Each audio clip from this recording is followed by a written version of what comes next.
Vamos a prepararnos ahora para el estudio de la palabra de Dios.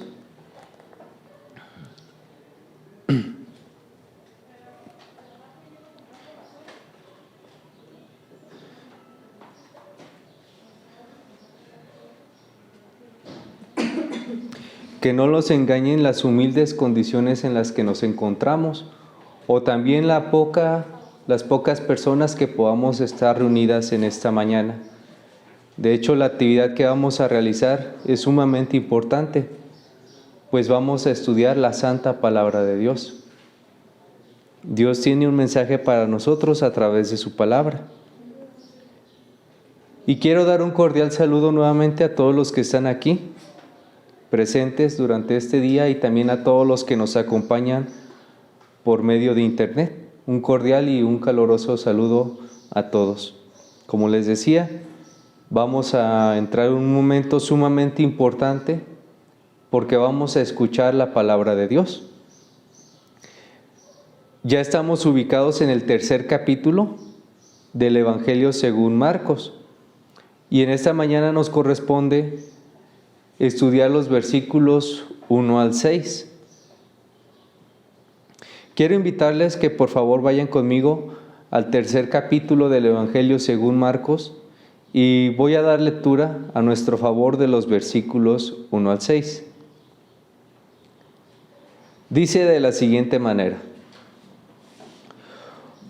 Otra vez entró Jesús en la sinagoga y había allí un hombre que tenía seca una mano, y le acechaban para ver si en el día de reposo le sanaría, a fin de poder acusarle. Entonces dijo al hombre que tenía la mano seca: levántate y ponte en medio. Y les dijo: ¿es lícito en los días de reposo hacer bien o hacer mal, salvar la vida o quitarla? Pero ellos callaban. Entonces, mirándolos alrededor con enojo, entristecido por la dureza de sus corazones, dijo al hombre: extiende tu mano. Y él la extendió, y la mano le fue restaurada sana. Y salidos los fariseos, tomaron consejo con los herodianos contra él para destruirle. Así dice la palabra de nuestro Dios. Vamos a hacer una oración nuevamente para rogar al Señor que nos bendiga durante este estudio de su palabra. Santo Señor nuestro, ahora vamos a estudiar tu santa palabra y queremos rogarte tu bendición en este estudio. Te queremos pedir que seas tú enseñándonos, que seas tú dándonos claridad para poder hablar y enseñar tu palabra de una forma que sea entendible para tu pueblo, de una manera que llegue a lo más profundo de nuestros corazones, que sea tu Espíritu Santo, Señor, haciendo que tu palabra nos lleve a convicciones, nos lleve a cambios en nuestras vidas, nos lleve a reflexionar, que sea tu Santo Espíritu hablando a nuestras conciencias y ayudándonos a cambiar, Señor. Rogamos que tu bendición esté sobre tu pueblo en este día, que seas tú dando crecimiento a tu iglesia, un crecimiento espiritual, un crecimiento que lleve a abandono del pecado y que lleve también a un caminar más cercano con Cristo. Ayúdanos, por favor, Señor. Te rogamos que tú obres a través de tu palabra en aquellas personas que la escuchan, en nosotros. Ayúdanos, por favor, Santo Señor nuestro. Y que tu bendición esté con nosotros durante este estudio, que nosotros podamos verte con claridad a ti, enseñándonos tu voluntad en este día. Te rogamos estas cosas, Señor, y que sean para tu gloria. Lo pedimos en el nombre de nuestro Señor Jesucristo. Amén. Amén. Amén. Entonces, como les decía, ya estamos ubicados en el tercer capítulo del Evangelio según Marcos. Vamos a observar la primera línea de pensamiento que se encuentra en los versículos 1 al 6. Hemos mencionado que la manera de presentar el Evangelio, la manera en que Marcos presenta este Evangelio, lo hace de manera estructurada. Parece que conecta una serie de eventos y los presenta con un propósito específico. Y la sección en la que nos encontramos, Marcos nos ha presentado los conflictos que el Señor Jesucristo tiene con la comunidad religiosa de Israel. Ya nos habló sobre conflictos con los escribas, sobre conflictos con los discípulos de Juan el Bautista. Ahora habla sobre algunos conflictos que surgen con los fariseos. Incluso al final del capítulo nos habla que los fariseos se juntan con los herodianos. Entonces vemos una serie de altercados que tiene el Señor Jesucristo con la comunidad religiosa de Israel. Es la secuencia o la línea que conecta los eventos que nos viene mostrando el evangelista. Es importante que tengamos una noción breve y clara de quiénes son cada uno de estos grupos que se nos mencionan aquí. Ya hemos visto algo sobre los escribas. Ahora es preciso que hablemos sobre los fariseos, ya que son los personajes que se nos presentan dando pie a la contienda que va a desarrollarse en el pasaje. Es necesario que mencionemos que los fariseos fueron un grupo muy importante dentro del pueblo de Israel. El nombre de fariseo se traduce como apartado, y esta fue la designación que se les dio, ya que dentro de sus prácticas ellos promovían apartarse de todo aquello que fuera considerado como impuro. Los fariseos eran conocidos por enseñar y adaptar las escrituras a través de tradiciones orales, por lo cual ellos tuvieron un papel muy importante en el desarrollo de la literatura rabínica. Los fariseos, junto con los escribas, tenían la tarea principal, o tenían como tarea principal, enseñar en las sinagogas.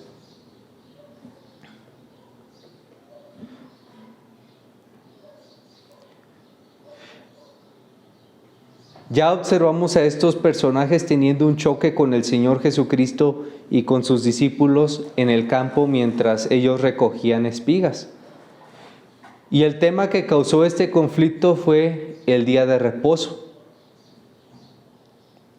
Vimos que de acuerdo con sus tradiciones, incluso comer espigas en el día de reposo violaba el mandamiento porque era contado como obra. El acto de recoger espigas para los fariseos era contado como una obra. Y esto lo vimos en una de sus tradiciones. Mencionábamos el ejemplo del pobre. Si un pobre cometía más de 4 movimientos mientras mendigaba, le era contado como una obra, de acuerdo con la Mishnah. Entonces ellos acusan en el pasaje anterior de que Cristo está enseñando a sus discípulos a quebrantar la ley de Dios. Pero vimos que la ley de Dios no prohíbe el alimentarse por necesidad.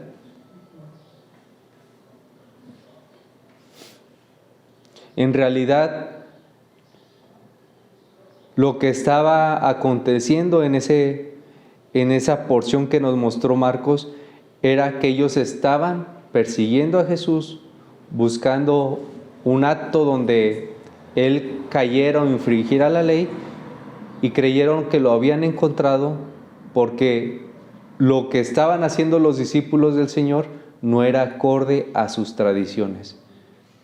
Pero las tradiciones orales de los fariseos no son sinónimos de la ley de Dios.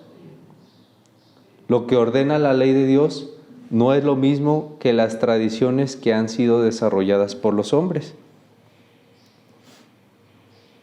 Entonces el pasaje que vamos a ver en esta mañana continúa bajo el mismo tema del día de reposo. Lo que conecta este pasaje que vamos a estudiar en este día con el anterior es el tema del día de reposo. Vemos un conflicto y vemos el mismo tema, el día de reposo. Pero observaremos que ocurre de una manera distinta, en un lugar distinto y por una razón distinta. Y a través de esto veremos qué es lo que Dios quiere decirnos por medio de su palabra en este pasaje, porque tiene un propósito también distinto. Entonces vamos a considerar todo esto a través de nuestro bosquejo. El título de esta enseñanza es Jesús hace un milagro en el día de reposo. Jesús hace un milagro en el día de reposo.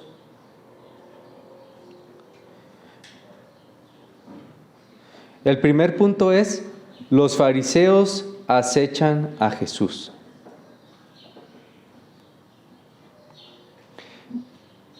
El segundo punto es, Jesús se enoja por la dureza de sus corazones.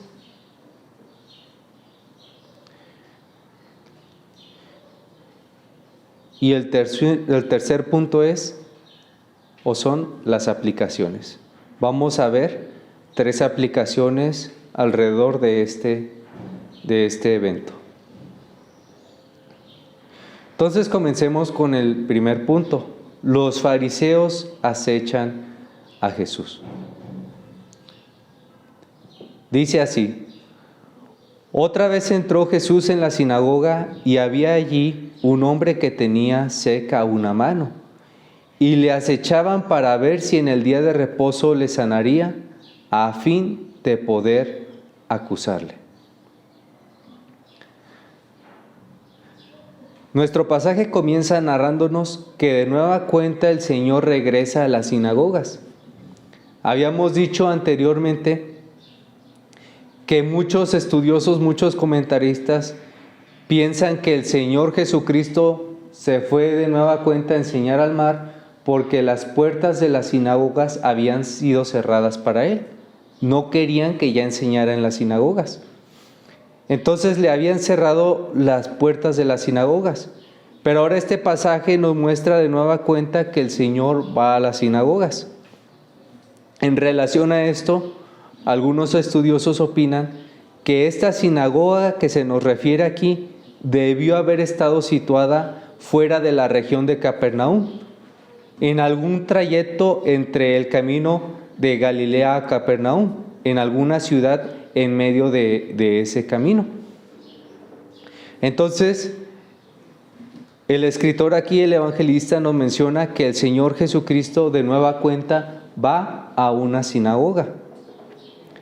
El pasaje nos dice que entró en una sinagoga y notemos que no nos menciona si tuvo problema alguno para entrar.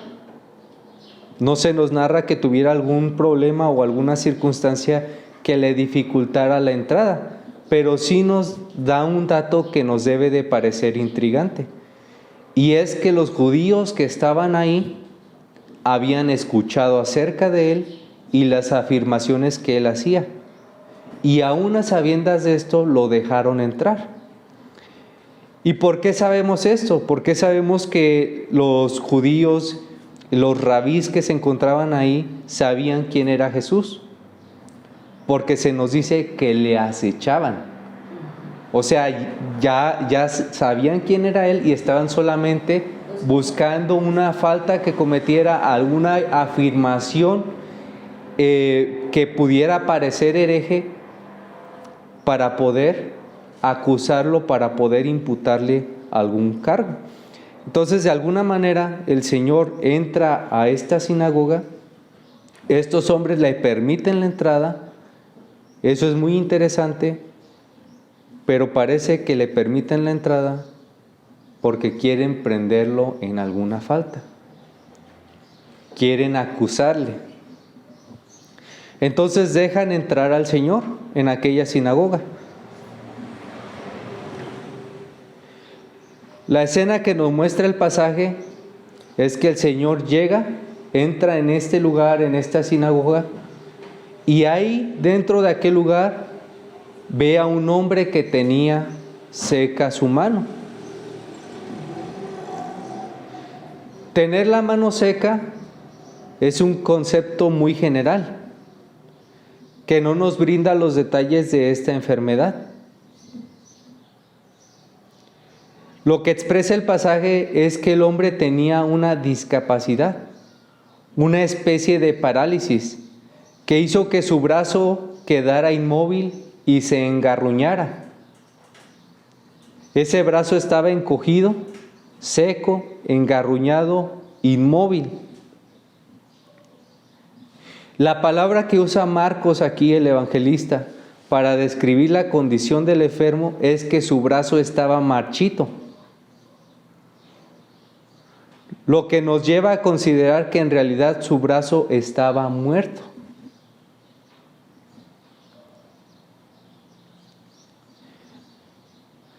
De acuerdo con las imágenes que nos hablan los 3 evangelios sobre este suceso, el Señor Jesucristo entra a la sinagoga, los judíos o las autoridades religiosas están esperando prenderle en alguna falta para acusarle. Y en medio de este momento de tensión, el Señor Jesucristo ve a un hombre con el brazo muerto, marchito. Y entonces los fariseos ven esto como una oportunidad para prenderle. Notemos que se nos dice, o Marcos nos dice, que los fariseos acechaban al Señor. La palabra acechar no forma parte del texto en Marcos. Esa palabra no se encuentra. Encontramos la palabra acusar. Ellos buscaban alguna falta para acusarle, pero la palabra acechar no se encuentra. Es inferida en el pasaje para comunicarnos la idea de lo que estaba pasando ahí. Pero aunque nosotros no la encontramos en el Evangelio según Marcos, sí la encontramos en el Evangelio según Lucas, donde se nos narra este mismo evento. Y la palabra acechar nos comunica la idea de que ellos están buscando una razón, están buscando una excusa para acusar al Señor. Ellos están buscando el momento oportuno para imputar algún delito al Señor. Por eso no le quitaban la vista de encima. Entonces ellos ven esto como una oportunidad para poder acusarle. Ellos saben que el Señor Jesucristo ha hecho muchos milagros. Ellos creen que Él puede hacer este milagro y quieren ver cómo es que va a reaccionar ante este evento. Pero entonces ellos miran al Señor, están viendo su manera de actuar y deciden entrar en acción. Irrumpen en medio de la sinagoga con una pregunta para el Señor. O sea, imaginen el escenario, imaginen esta escena. Entra el Señor en la sinagoga, ahí están las autoridades religiosas, empiezan a no despegar sus miradas del Señor, lo están viendo, están buscando algún motivo para acusarle, ya sea para desprestigiarle o ya sea para procederle legalmente. Y de pronto el Señor se ve con este hombre que tiene el brazo marchito. Y entonces se les ocurre la maravillosa idea, ahí está la oportunidad. Y deciden entrar y tomar acción en este momento. Y van los fariseos al Señor y le hacen una pregunta. Le dicen al Señor, ¿es lícito sanar en el día de reposo? Ellos han escuchado que Él hace milagros. Y entonces aquí está este evento. ¿Qué vas a hacer, Jesús? ¿Es lícito sanar en el día de reposo? Esta pregunta parece ser sencilla, pero en realidad está muy bien elaborada, perversamente elaborada. Como les decía, ellos saben que Jesús ha sanado a otros. Ellos han escuchado de las afirmaciones que Jesús ha hecho cuando ha realizado estos milagros. Tus pecados te son perdonados. ¿No saben que el Hijo del Hombre tiene potestad para perdonar pecados? Ellos conocen las afirmaciones que el Señor Jesucristo ha hecho mientras ha realizado milagros. Y también recordemos el evento pasado. Permitió a sus discípulos comer espigas en el día de reposo. Ahora, ¿por qué decimos que está muy bien elaborada y perversamente elaborada? Porque en aquellas ocasiones las autoridades religiosas que podrían penalizar, que podían proceder a castigar al Señor por su manera de actuar, no estaban presentes. Pero en esta ocasión es totalmente distinto, porque están en la sinagoga. El Señor Jesucristo está en la sinagoga. Un escritor nos menciona que en las sinagogas solía encontrarse algunos de los representantes del Sanedrín. Y el Sanedrín era conocido como el Consejo Supremo de los Judíos. Estaba conformado por las familias de los sumos sacerdotes, escribas y personas importantes dentro de la nación de Israel. Entonces, algunos de los representantes de ese Consejo Supremo estaban presentes en la sinagoga. Ellos sí tenían la autoridad, tenían el poder, la jurisdicción para castigar o penalizar los actos o las afirmaciones que Jesús fuera a hacer en este evento. Entonces ellos hacen esta pregunta a manera de trampa, para poder por fin aprender a Jesús y acabar con este problema de una vez por todas. Sin embargo, los evangelios en relación a este pasaje nos dicen que el Señor Jesucristo conocía el corazón de ellos. El Señor Jesucristo conocía el corazón de estas personas y su manera de actuar provoca su enojo. ¿Por qué? Porque sus corazones se habían endurecido a tal punto que se habían olvidado de toda misericordia. Notemos que durante este evento ellos solamente están pensando en cómo acabar con el Señor. No están considerando la condición del enfermo. Solamente se están enfocando en sus intereses personales. Ellos quieren acabar con la vida del Señor y ellos quieren acabar con el ministerio del Señor. Ellos no les importan las señales, ni les importa si es verdad o no lo que Él está enseñando. A ellos les importa seguir con su juego, siendo reconocidos por el pueblo, seguir con su falsa manera de actuar, promover su falsa santidad, su falsa religión. Pero entonces nos dice el pasaje que el Señor Jesucristo conocía el corazón de ellos. Y esto provoca su enojo. Entonces con esto vamos a pasar a nuestro segundo punto. Jesús se enoja por la dureza de sus corazones. Entonces dijo al hombre que tenía la mano seca: levántate y ponte en medio. Y les dijo: ¿es lícito en los días de reposo hacer el bien o hacer el mal? ¿Salvar la vida o quitarla? Pero ellos callaban. La imagen que se nos presenta ahora es que el Señor llama al hombre enfermo. Le pide que se coloque en medio. Ellos le hicieron una pregunta: ¿es lícito sanar en el día de reposo? Entonces el Señor llama al enfermo y dice: ven para acá, colócate en medio. Y responde a la pregunta con una analogía y con otra pregunta. La analogía la vemos en Mateo 12:11. Por favor, acompáñenme a ver Mateo 12:11.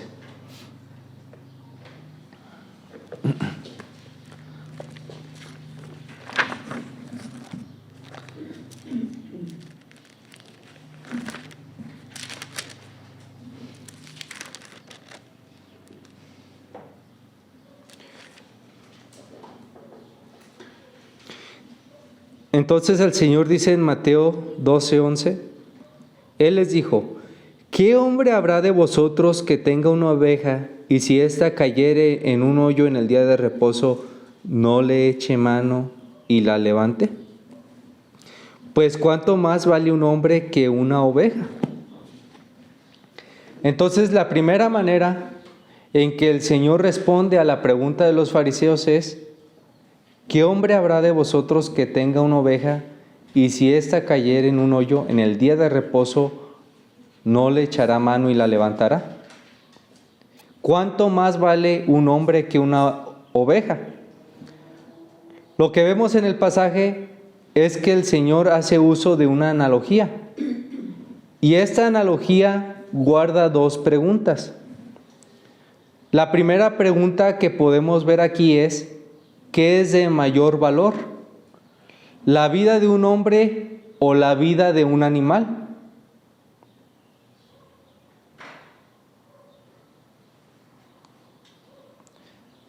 Estos hombres le dicen: es lícito sanar en el día de reposo, y es como si el Señor les dijera: ¿qué es de mayor valor? ¿La vida de un hombre o la vida de un animal?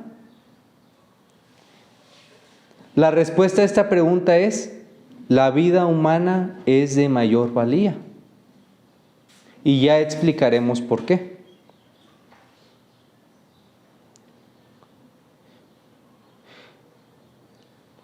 La segunda pregunta que se nos deja ver en la respuesta del Señor es: ¿qué es lícito? ¿Hacer el bien o hacer el mal?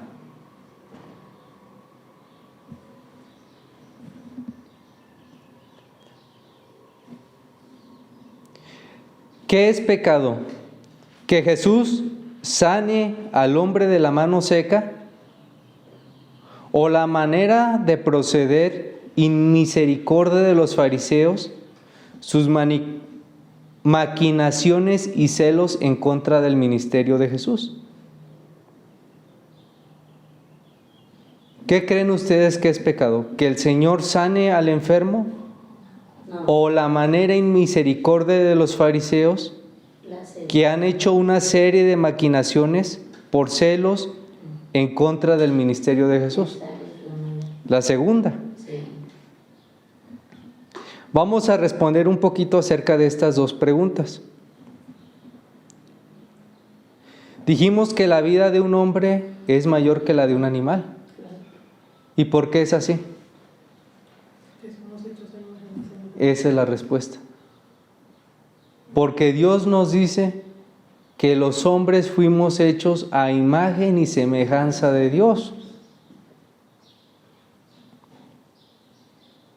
A distinción de los animales, los hombres fuimos creados a imagen y semejanza de Dios. Y la ley de Dios, ¿qué nos ordena? Amar a nuestro prójimo como a nosotros mismos. Aunque nosotros no vemos lo honrosa y digna que es la imagen humana, tiene una dignidad natural, concedida por Dios. Fuimos hechos a imagen y semejanza de Dios.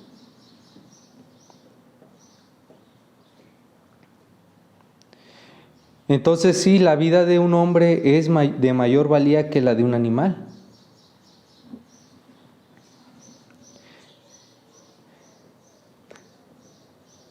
Parece como la respuesta del Señor pareciera no tener como algún sentido. ¿Cómo al Señor se le ocurre poner el ejemplo entre una oveja y un hombre, un animal y un hombre? Pero en realidad el Señor Jesucristo está atendiendo a un problema.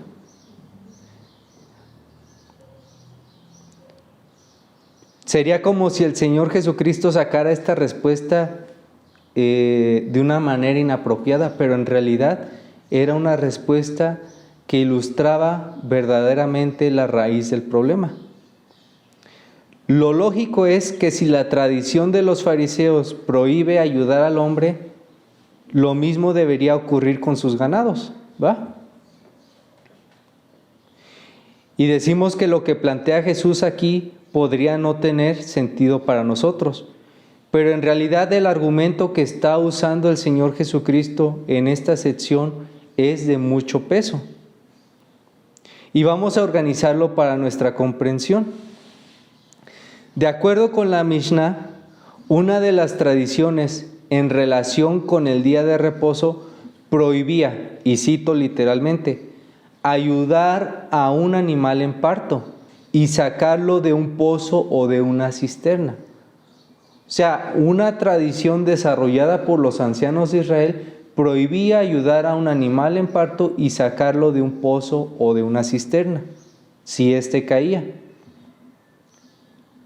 ¿Pero qué creen que pasaba en la práctica? Sí lo hacían. Sí lo hacían. Y ni siquiera lo hacían por misericordia, para no tener pérdidas. En la práctica no era así.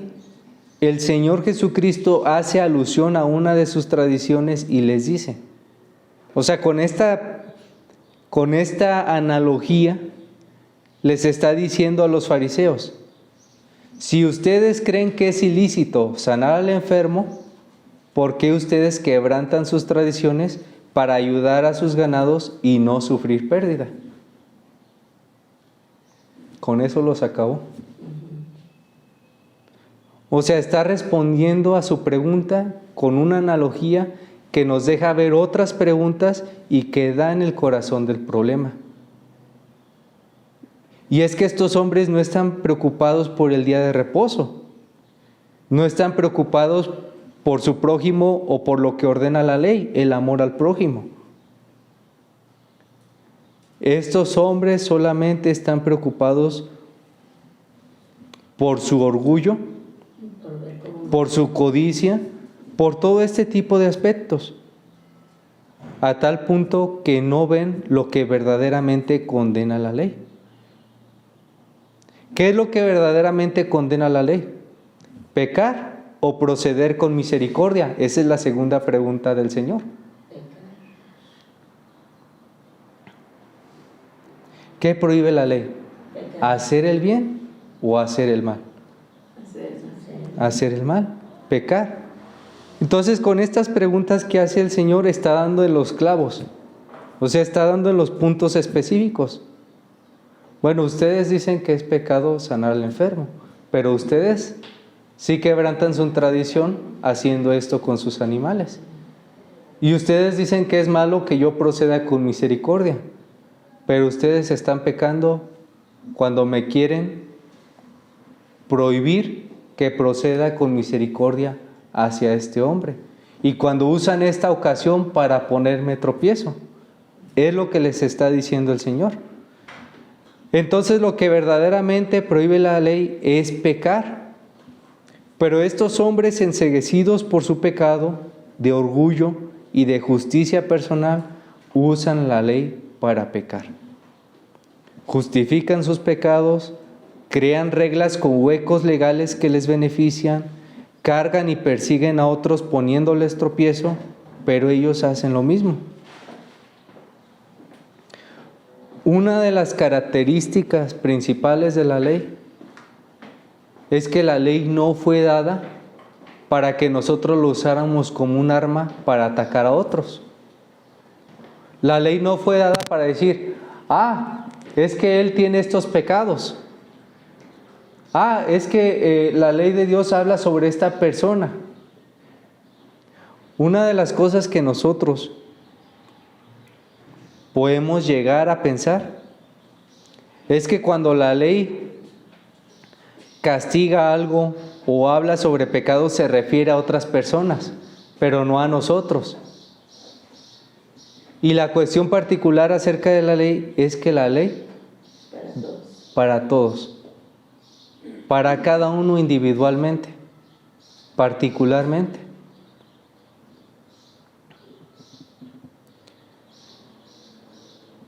Yo he escuchado en ocasiones, en muchas iglesias, al final de una predicación a las personas decir, esa predicación era para fulanito, para sutanito, y no para uno.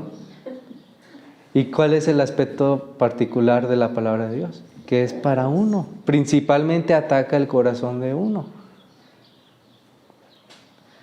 John Bunyan, un predicador del pasado, en uno de sus libros, decía que a veces mientras él predicaba, o cuando se topaba con algún pasaje difícil, él veía que en ocasiones ese mismo pasaje lo atacaba a él, o atacaba una área específica, algún pecado de él mismo. Y que entonces él se ponía a meditar y decía, ¿qué voy a hacer ahora? ¿Voy a saltarme el pasaje? ¿Voy a desviar la idea del pasaje y predicar otra cosa? ¿Qué voy a hacer ahora? Y entonces, después de toda esta reflexión y toda esta meditación, cuando caía en cuenta que ese pasaje le estaba hablando a él mismo y lo estaba atacando a él mismo, nos resume la convicción a la cual llegó de la siguiente manera. Dice, si ese pasaje está atacando mi pecado, muera yo con los filisteos. Haciendo alusión ¿a qué? A Sansón. ¿Qué hizo Sansón? Murió con los filisteos. Está usando esa analogía de ese pasaje acerca de este juez, Sansón. Entonces, ¿por qué menciono este ejemplo? Porque esa debe de ser nuestra manera de ver las Escrituras. Cuando las Escrituras nos atacan a nosotros, cuando nos está hablando la palabra de Dios y dándonos convicción de un pecado particular, de un pecado personal, debemos de recibir la palabra de Dios. No debemos de justificar nuestro pecado. No debemos de usar la palabra de Dios para perseguir a otros. Porque la palabra de Dios principalmente nos habla a nosotros. Nos lleva a convicción de pecado. Miren el actuar de estos hombres. Entonces estos hombres, enceguecidos por su pecado de orgullo y justicia personal, usan la ley para pecar. Justifican sus pecados. Es como aquellas películas donde vemos dos abogados, ¿verdad? Y están compitiendo para ganar el caso. Y entonces empiezan a buscar huecos legales que les beneficien. Pero esa es una manera errónea de proceder con la palabra de Dios o con la ley de Dios. Nosotros los hombres sí podemos tener huecos legales en nuestras reglas o en nuestras normas. Pero Dios no. Nosotros los hombres sí podemos convencer a las personas por nuestras palabras, pero no a Dios, porque Dios mira los corazones.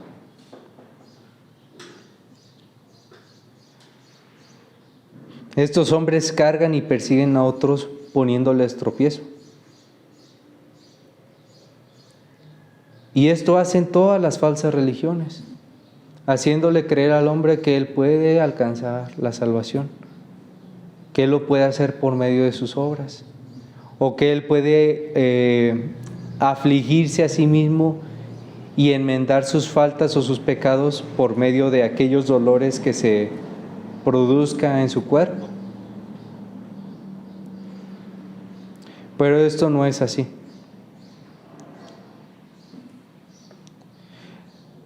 Esto no es así. Entonces el Señor está disgustado, está enojado, nos muestra que toda esta manera de proceder del hombre y todas estas prácticas que promueven el colocar cargas pesadas a los hombres, el llevarlos a que se aflijan a sí mismos bajo la mentira de enmendar sus pecados, todo esto provoca ira al Señor. El Señor se enojó y se entristeció por la dureza de sus corazones. Porque estos hombres habían perdido toda sensibilidad hacia el prójimo. Y cuando el Señor hace esta pregunta a los fariseos, a las autoridades religiosas ahí presentes, cuando los lleva alrededor de esta analogía, ¿cuál creen que fue la respuesta de ellos? No tuvieron respuesta. Nos dice el pasaje que ellos guardaron silencio. Aquí vemos a un ser con autoridad, un ser que conoce los corazones de las personas, un ser que tiene la autoridad para decir qué es pecado y qué no es pecado, un ser que nos enseña la voluntad de Dios. Aquí vemos a Dios mismo enseñándonos cuál es su voluntad.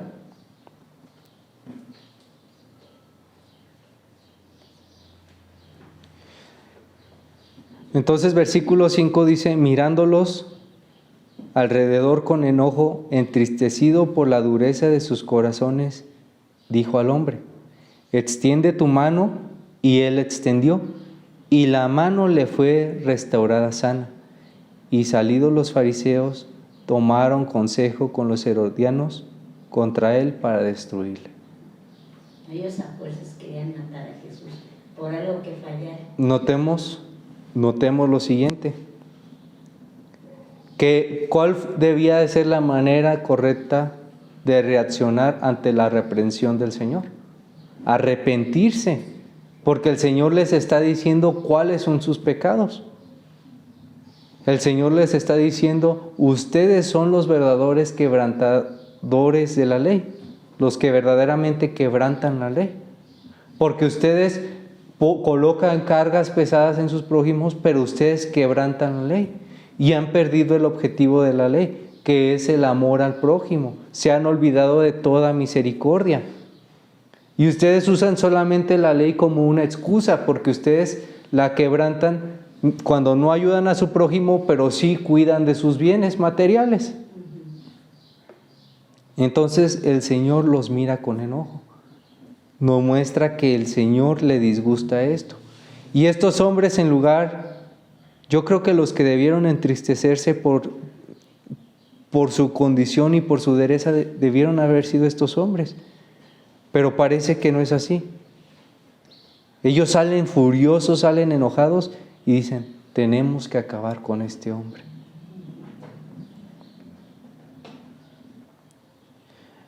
Entonces el Señor los mira con tristeza y enojo, los reprende, los mira con tristeza y enojo, pero pasa a tornar su mirada hacia el hombre enfermo.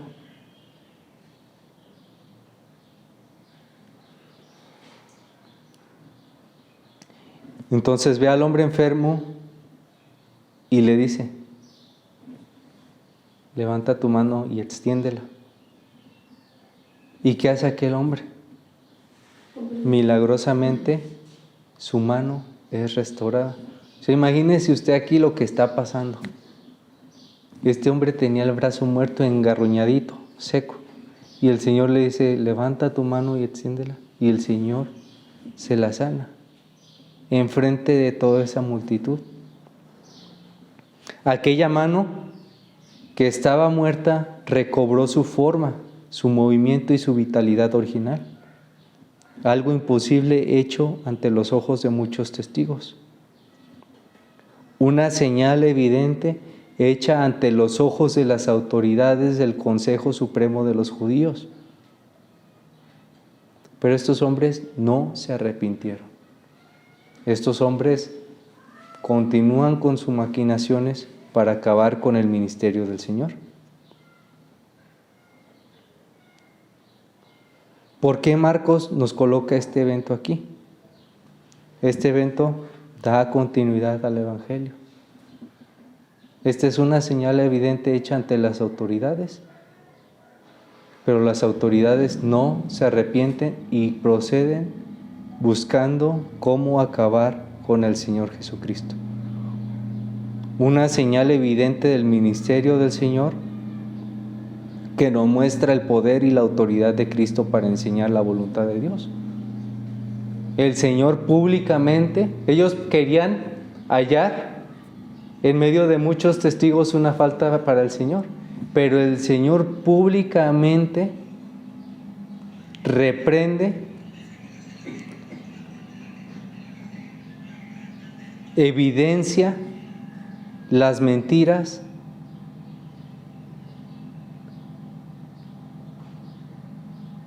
de la comunidad religiosa de Israel. No sé si pueden ver digamos, la ironía del asunto. Ellos buscan, exacto, ellos buscan una falta, pero no esperaban que se les volteara todo y ellos fueran los que fueran con la cola entre las patas. Pues manejaban la ley a su conveniencia. Exacto. Exacto, entonces ellos manejaban la ley a su conveniencia.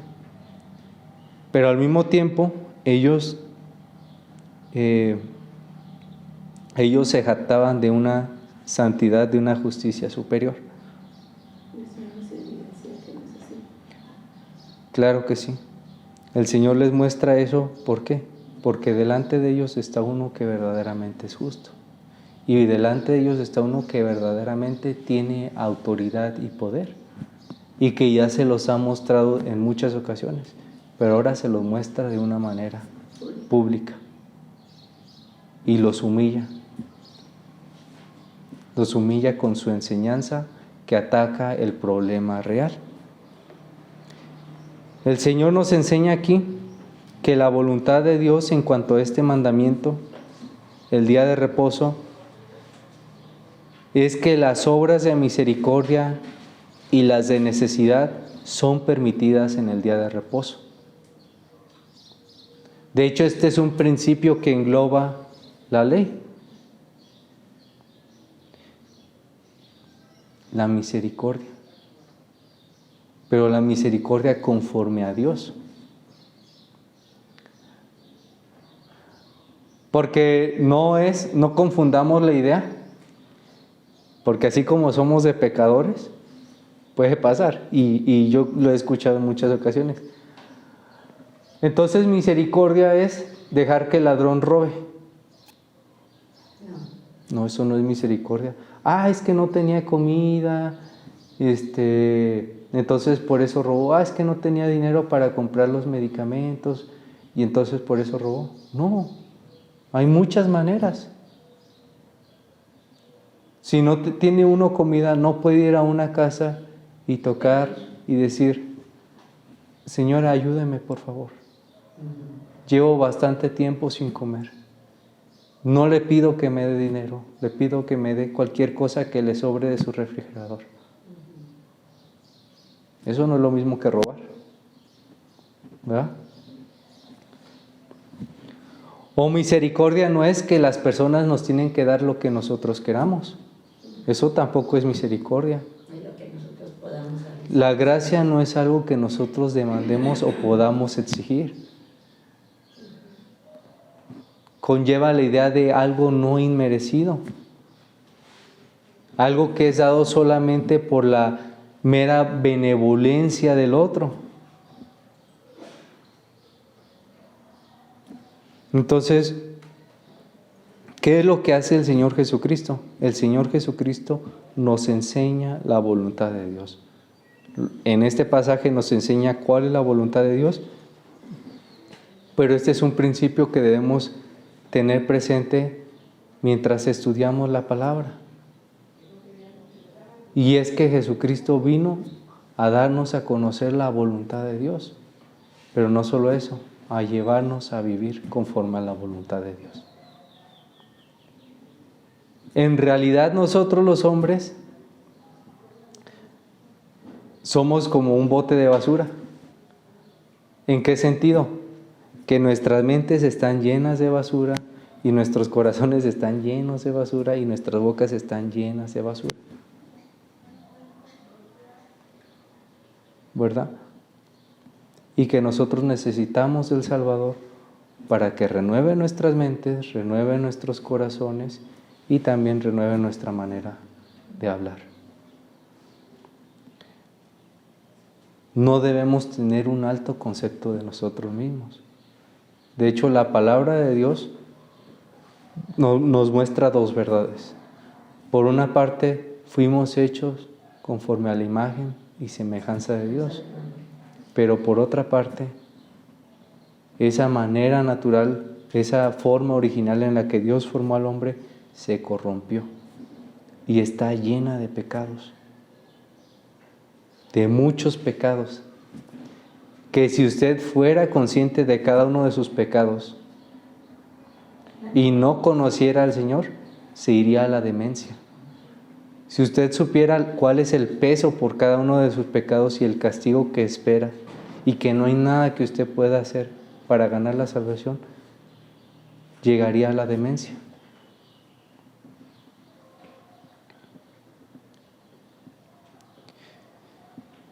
Entonces la palabra de Dios siempre nos va a llevar a ver o nos va a hablar a nosotros de una manera personal y va a mostrarnos nuestros pecados. Pero el Señor no solamente nos muestra nuestros pecados. El Señor nos muestra también cómo es que Él salva a los pecadores.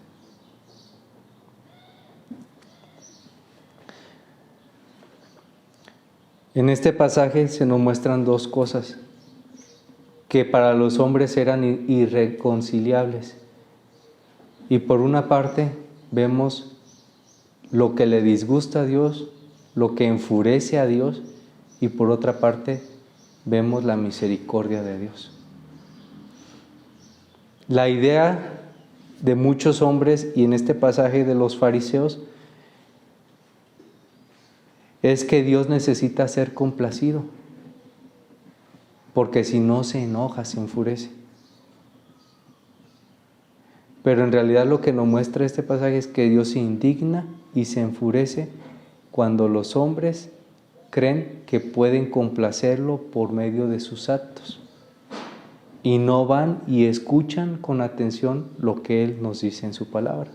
Eso es lo que verdaderamente enfurece, enciende la ira de Dios. Anita. Lo que verdaderamente enfurece a Dios es que los hombres desarrollen sus falsas religiones que promueven la moralidad, que los hombres desarrollen todo este tipo de prácticas que desvían a los hombres de la verdad. Eso es lo que enfurece a Dios. Dios nos llama a que le miremos a Él y que mirándole a Él veamos la gracia, el amor y la misericordia que Él tiene hacia los pecadores. Vamos a las aplicaciones y vamos a meditar en tres cosas que nos permite ver nuestro pasaje. La primera cosa que vamos a contemplar es la valía de la vida humana. El Señor Jesucristo nos da una imagen correcta de la valía humana. Y con lo que les voy a decir no quiero expresar odio y maltrato hacia los animales. Pero las Escrituras nos enseñan que la vida del hombre es más valiosa que la de un animal. Porque el hombre fue creado a imagen y semejanza de Dios.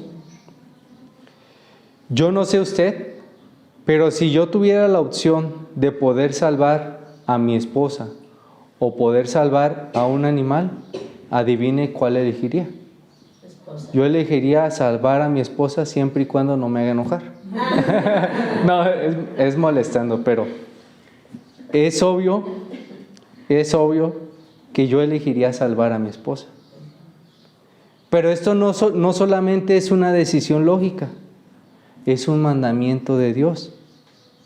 La misma ley ordena preservar y salvaguardar la vida del hombre y penaliza no hacerla.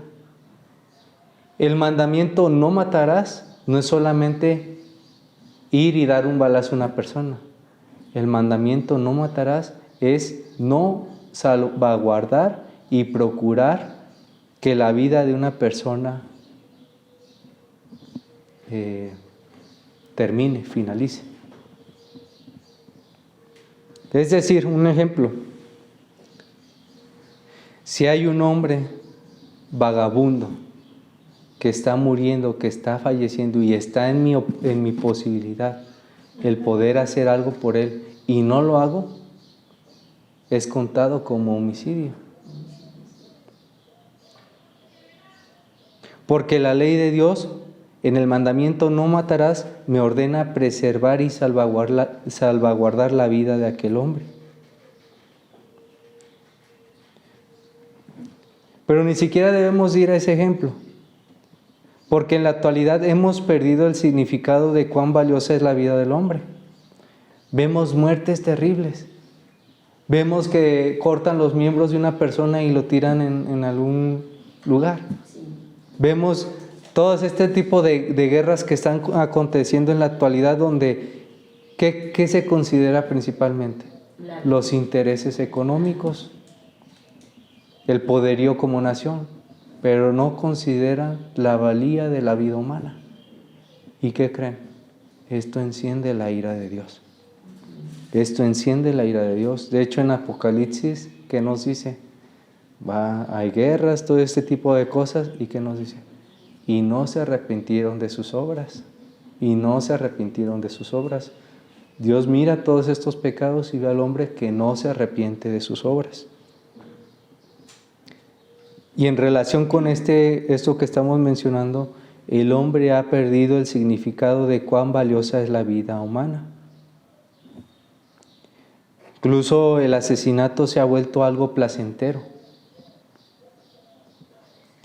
Sin embargo, esto no muestra la vileza humana y Dios amenaza tales actos con su ira.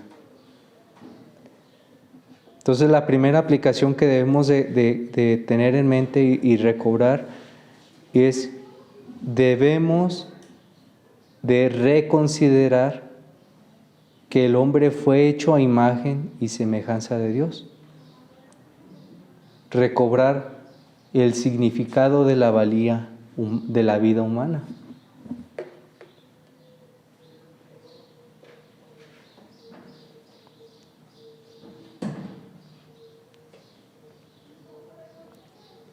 Hay muchas filosofías que le restan importancia a la valía de la vida humana.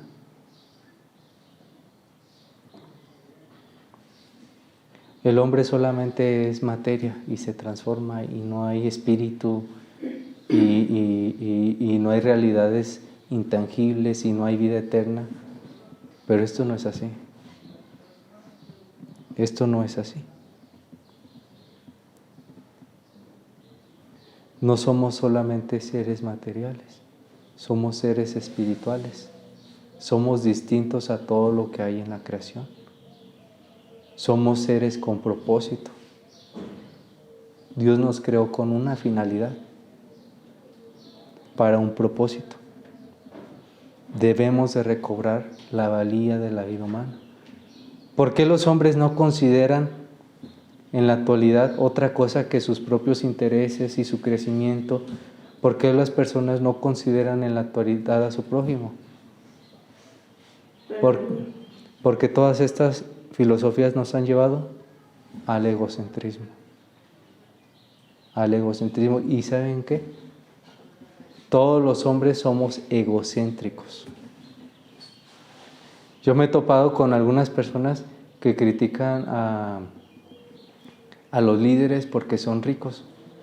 Y esas mismas personas, cuando se les presenta una oportunidad de crecimiento y que es ilícita, ¿qué creen que hacen? La toman. Y entonces a mí y yo estoy mal, pero le voy a decir por qué. Y me da risa, ¿por qué?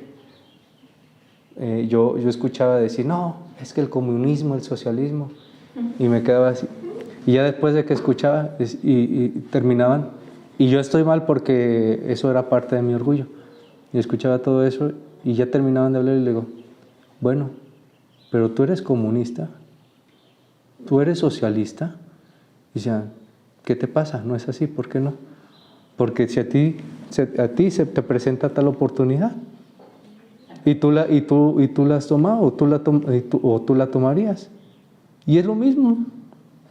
es lo mismo. Si estás en el círculo y si estás en una oportunidad que te puede hacer mejorar a ti en tus condiciones a costa de otros y la tomas, tienes la misma filosofía, ¿verdad? Y yo estoy mal, ¿por qué? Porque yo no soy diferente de ellos. Porque todos nosotros llegamos a pensar así. Pero ¿qué nos puede dar la convicción de que eso está mal? La palabra de Dios. La palabra de Dios. La palabra de Dios nos debe llevar a que cuando se nos presenten las oportunidades de mejorar nuestras condiciones a costa de otros, debemos de rechazarlas. ¿Verdad? Y la palabra de Dios nos lleva a ver que el problema no está en los de arriba, no está en los ricos, no está en cada uno de nosotros. Y la palabra de Dios nos debe llevar a ver que cada uno de nosotros tenemos nuestros propios pecados. Y también a que Dios es quien quita y cambia nuestras vidas y va desarraigando, va deshaciéndose todos esos pecados. Y a veces ponemos esto de una manera floresca. Ay, Dios te va a ayudar con tus pecados. Hemos dicho que sí, hay dos maneras. Por las buenas o por las malas. Yo no sé ustedes, pero yo prefiero por las buenas. Ya me ha tocado algunas veces por las malas y digo, ay, ya no. Pero yo prefiero por las buenas. Que el Señor conforme nuestros corazones a su voluntad. Y nosotros sinceramente busquemos crecer en el conocimiento de su voluntad y seguirle. Pero por las malas generalmente es más efectivo. Sí, en serio. En serio, uno no lo quiere, pero por las malas es más efectivo. ¿Cuándo le hace más caso a su hijo usted? Cuando le dice, hijo, por favor, ya deja de hacer eso. O cuando le dice a usted, ven para acá. Y le da la nalgada y ya no lo vuelve a hacer. ¿Verdad? ¿Cuándo hace más caso? Con la segunda, ¿verdad? Con la segunda. Entonces, esto ya lo habíamos mencionado anteriormente. Pero Dios también trata el pecado por medio de disciplina. Por medio de disciplina. Nosotros no debemos de esperar la disciplina del Señor. Nosotros no debemos de rogar la disciplina del Señor. Nosotros debemos de rogar que el Señor conforme nuestros corazones a su voluntad. Y que crezcamos en el conocimiento de su voluntad. Que nos lleve a amar su voluntad. Entonces, la segunda aplicación, ahí me desvío un poquito. Y la primera es solamente recobrar la valía de que el hombre fue hecho a imagen y semejanza de Dios. La segunda es reglas absurdas. La segunda cosa que nos muestra el pasaje son reglas absurdas. Las tradiciones humanas son reglas absurdas. Siempre nos llevan a colocar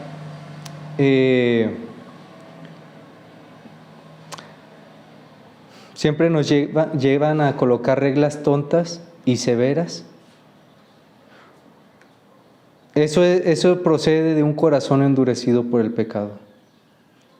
Un corazón que está endurecido por el pecado siempre busca colocar normas que finalmente hacen imposible alcanzar la misericordia de Dios.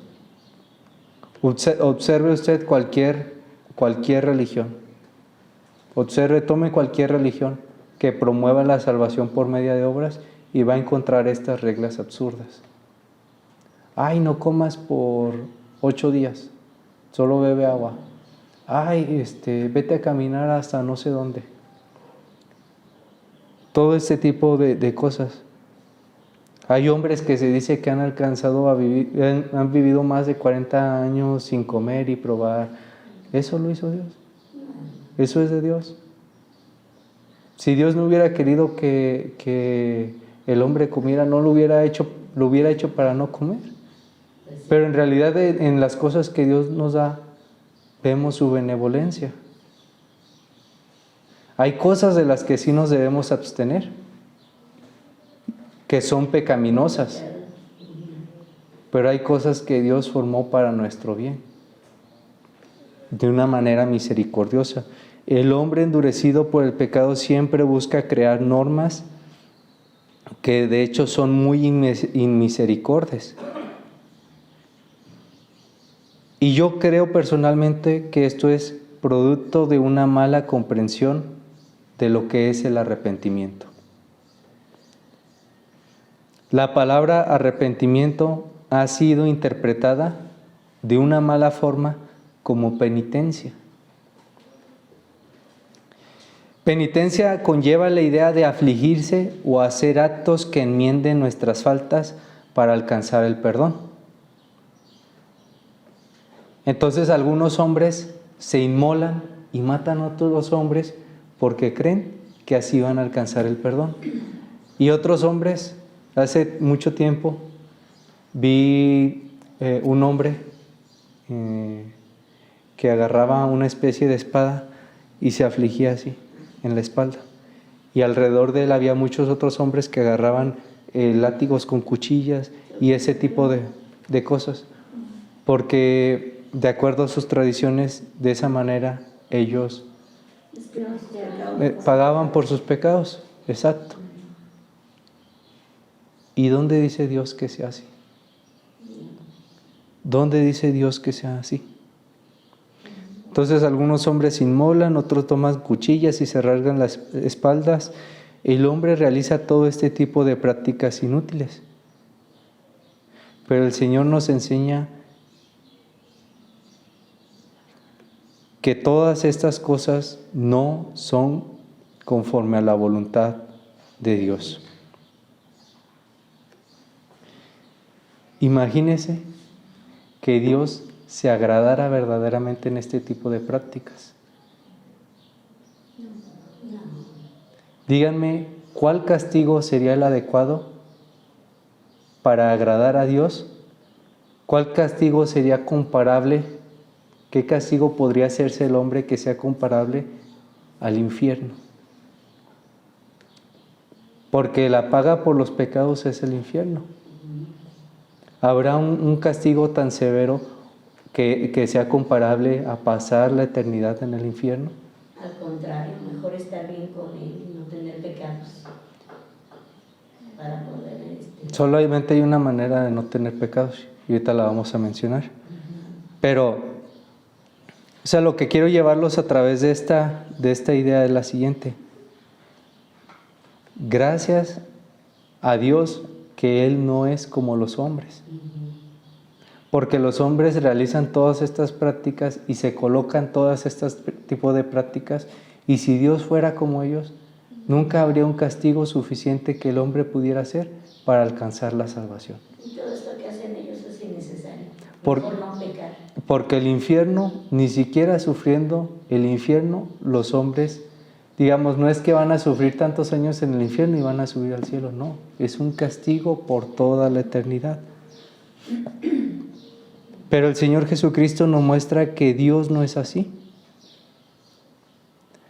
De hecho, cuando Dios nos mira a todos nosotros, o mira a todos los hombres, no los ve como justos, los ve como pecadores que han quebrantado la ley y que merecen la eterna condenación.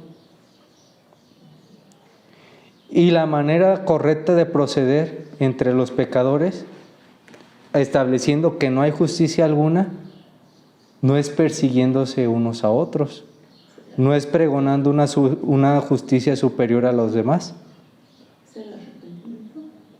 Exacto. La manera adecuada de responder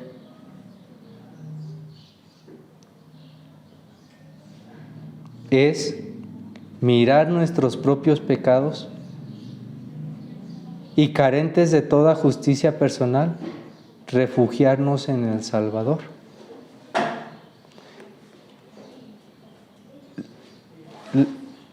La verdadera imagen de lo que es el arrepentimiento no es penitencia. La verdadera imagen de lo que es el arrepentimiento es dar vuelta de dirección del pecado y tornarnos en dirección a Dios. es decir, ir humillados a Dios con todos nuestros pecados. El arrepentimiento bíblico, el arrepentimiento para salvación, es cuando por medio de la fe nos tornamos a abrazarnos de Cristo como nuestro único Salvador.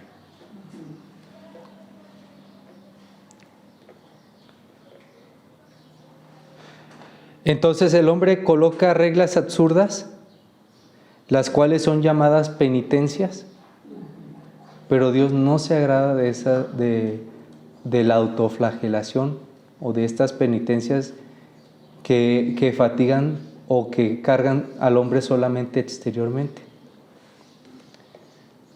El verdadero arrepentimiento es dar la espalda al pecado y abrazarse por medio de la fe en Jesucristo. Ese es el arrepentimiento bíblico, dar vuelta del pecado en dirección a Dios.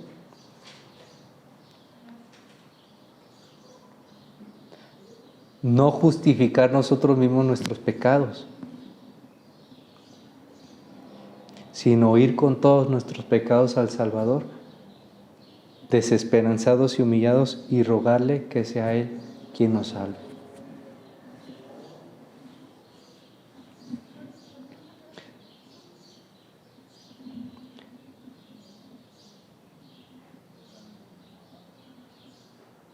Decían ustedes, no pecar. Si eso va a alcanzarse cuando lleguemos al cielo. En el cielo no pecaremos más. Durante esta vida nosotros lucharemos contra el pecado si verdaderamente nos abrazamos del Salvador. Porque es el Salvador el que va renovando nuestros corazones, llevándonos a convicción de pecado y transformando nuestras vidas de tal manera que vayamos abandonándolo.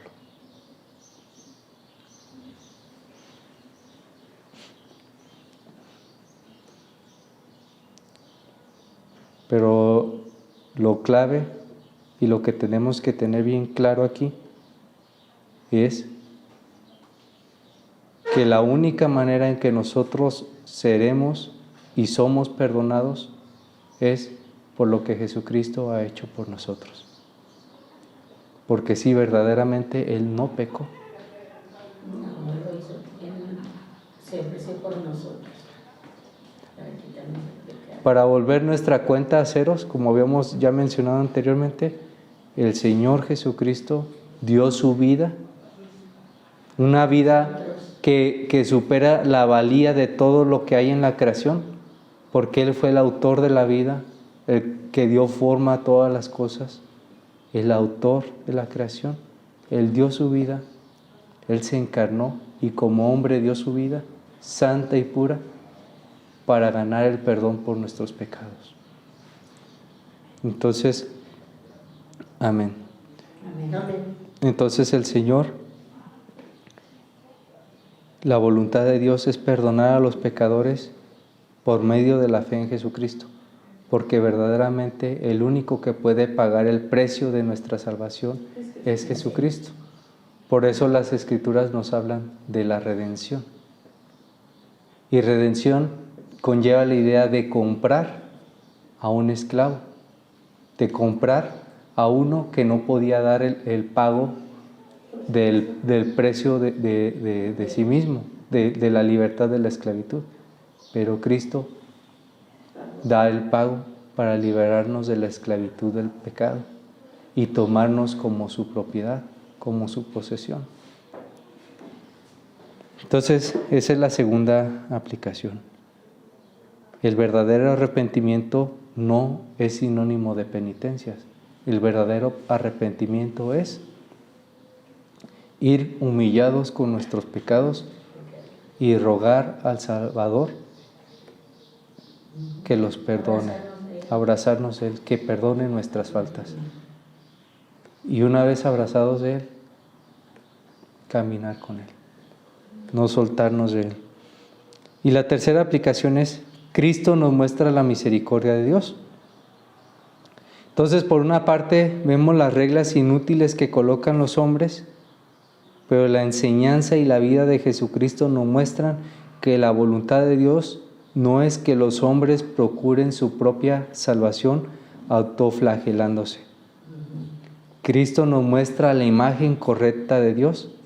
Como les decía, imagínense a un Dios que se complaciera en el sufrimiento de los hombres. ¿Saben cuál sería el problema con eso? No habría castigo tan grande que pudiera aplicarse al hombre que ganara su salvación.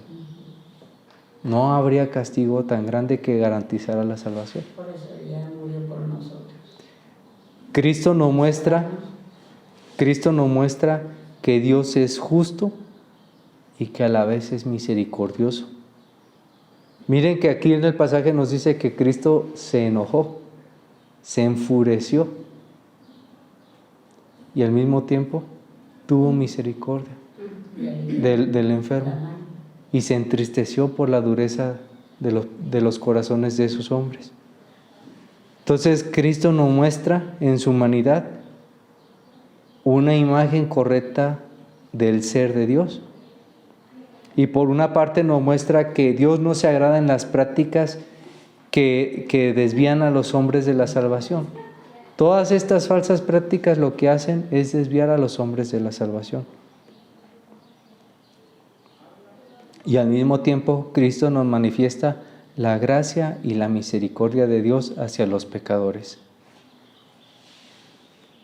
Aunque para el hombre jamás le será posible alcanzar la salvación por medio de sus obras, Dios nos ha dado un gran Salvador que puede rescatar aún a los peores pecadores sin necesidad de obras, por medio de la fe. Un Salvador que renueva lo más profundo de nuestros corazones y nos conforma a la voluntad de Dios. Entonces en Cristo vemos la imagen correcta de cómo es Dios. Y que aún nosotros siendo pecadores, Dios determinó mostrarnos su amor y su gracia mandándonos al Salvador, a uno que rescata aún a los peores pecadores. Y este es Cristo Jesús. Por eso, aunque estos hombres buscaban cerrar la puerta a los otros pecadores a través de sus tradiciones, ¿qué hizo el Señor? Fue a los pecadores y los salvó. Y eso es lo que ha hecho el Señor a través de toda la historia. Mientras los hombres tratan de evitar la salvación, de hacer imposible la salvación, Dios va aún a los peores pecadores y los salva.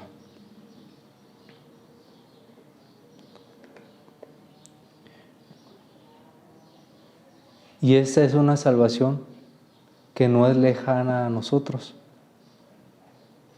porque es por gracia, no por obras. Y mi tía terminó la frase, para que nadie se glorie. Imagínense que fuera por obras. Así como somos de orgullosos los hombres. El pasaje no lo muestra. Ellos se glorían de sus obras. Pero la salvación que viene a traer el Señor Jesucristo es por gracia. Dios mandó a su Hijo a salvar a los pecadores.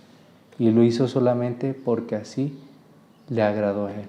Así es su buena voluntad. Y lo hace por medio de la fe en Jesucristo.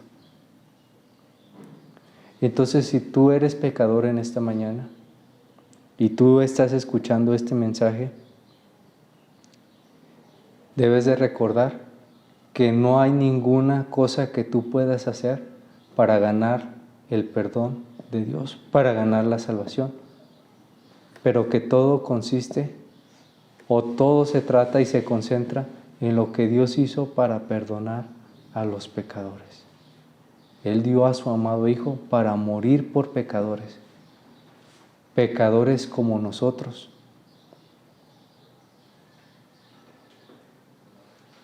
Y déjenme decirles que aquí, o más bien en todo el reino de Dios, no hay ninguno mejor que el otro. Todos fuimos pecadores salvos por gracia. Y esto es lo que le da gloria a Dios. Si alguien tiene algo que gloriarse, que se gloríe en el Señor. Ese es el pensamiento final del apóstol Pablo. Había muchos maestros dentro del ministerio, durante el periodo del ministerio del apóstol Pablo, que se le oponían y que eran muy similares a los fariseos. Se la pasaban gloriándose de sus obras, de sus dones y de todo este tipo de cosas. Y el apóstol Pablo dice, esa era mi manera de proceder en el fariseísmo. Pero cuando conocí al Salvador, todo eso lo tuve por excremento. Y esa es la palabra literal que utiliza. Todo lo tuve por excremento. Y ahora lo único de lo que me glorío, continúa él diciendo, es por lo que Cristo hizo por mí. Y cuando Pablo medita en la gracia de Dios en Jesucristo, es cuando nos llegan estas grandes expresiones de su fe. Con Cristo estoy juntamente crucificado, y ya no vivo yo, mas vive Cristo en mí.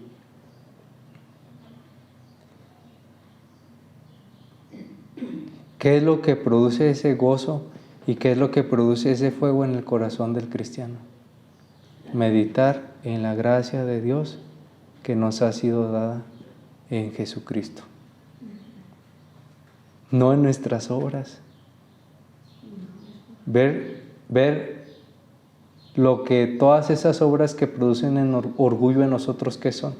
Al final, considerarlas como las consideró el apóstol Pablo, excremento, y meditar en la gracia de Dios en Jesucristo. Eso es lo que se enciende como holocausto santo y agradable a Dios. Eso es lo que le da verdaderamente gloria a Dios. Y eso es lo que verdaderamente nos va a llevar y a guiar de una manera correcta en nuestro caminar como cristianos. Déjenme decirle que a mí no me da mucho ánimo cuando otras personas pecan contra mí. Pero ¿qué nos da ánimo al final del día?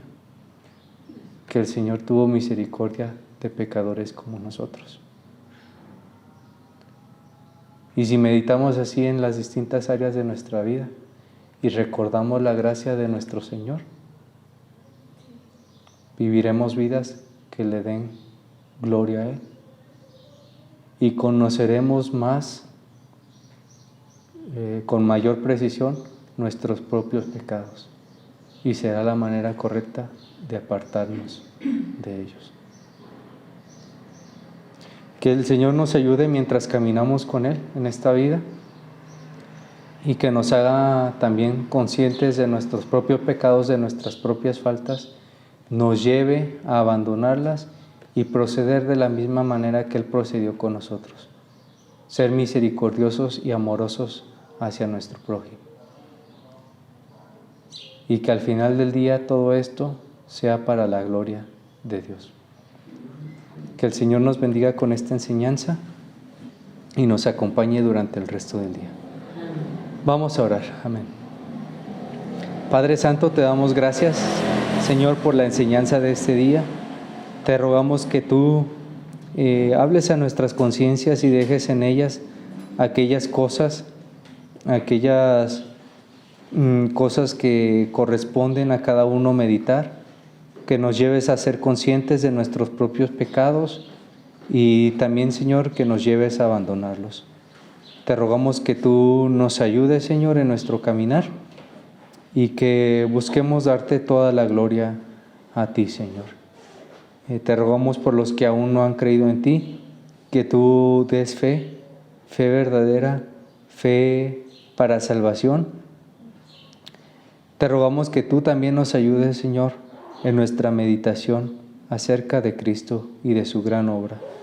Comúnmente pasamos nuestros días enfocados en nosotros, enfocados en los problemas de la vida, y poco nos enfocamos en lo que el Señor ha hecho por nosotros. Te rogamos, Señor, que ahora nuestra meditación sea mayormente contemplar la vida mirando lo que el Señor hizo por nosotros, mirando lo que nuestro Salvador hizo por nosotros. para así animarnos en el día a día, Señor, y también llevarnos a actuar de una manera que te dé gloria a ti. Ayúdanos, por favor, Señor, con esta enseñanza, y ayúdanos a ser misericordiosos en nuestro trato con los demás.